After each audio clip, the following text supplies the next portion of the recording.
Hi guys, I'm Rick. Welcome to my kitchen. Today I'm making tamale pie.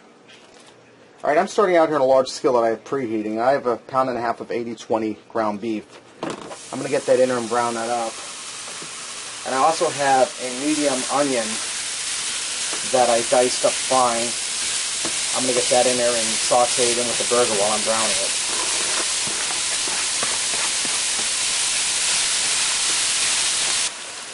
Alright, now that my burger's done browning and I drained off the excess grease and my ends are translucent, I have two 10-ounce cans of diced tomatoes with green chilies.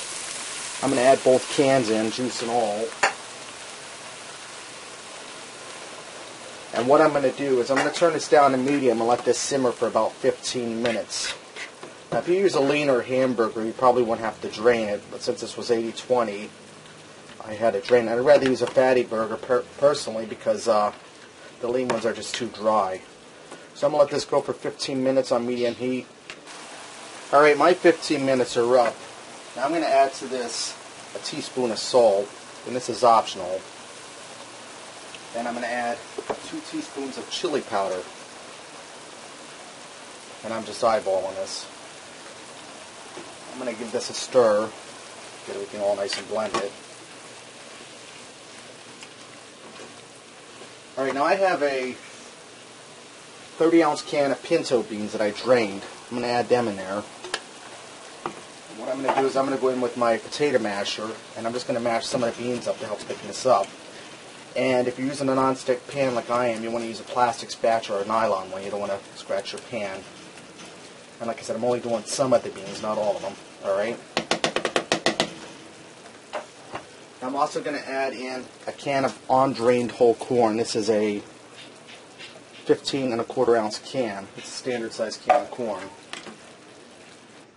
Okay, I went ahead and I spooned my mixture into a 9x13 baking pan. I sprayed with some canola oil. Now I have an 8-ounce package of Jiffy corn muffin mix here. I mixed by the directions on the box. I'm going to go ahead and spread this over top of my tamale pie.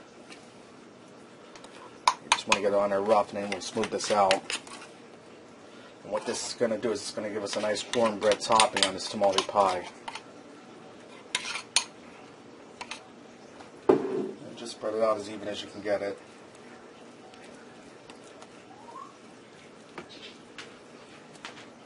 Okay, now I'm going to put this in a 375-degree oven for a half hour.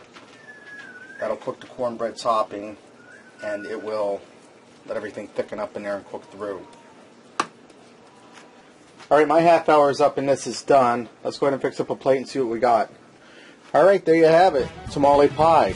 Give this a try. I think you'll like it. And until next time, I'll see ya.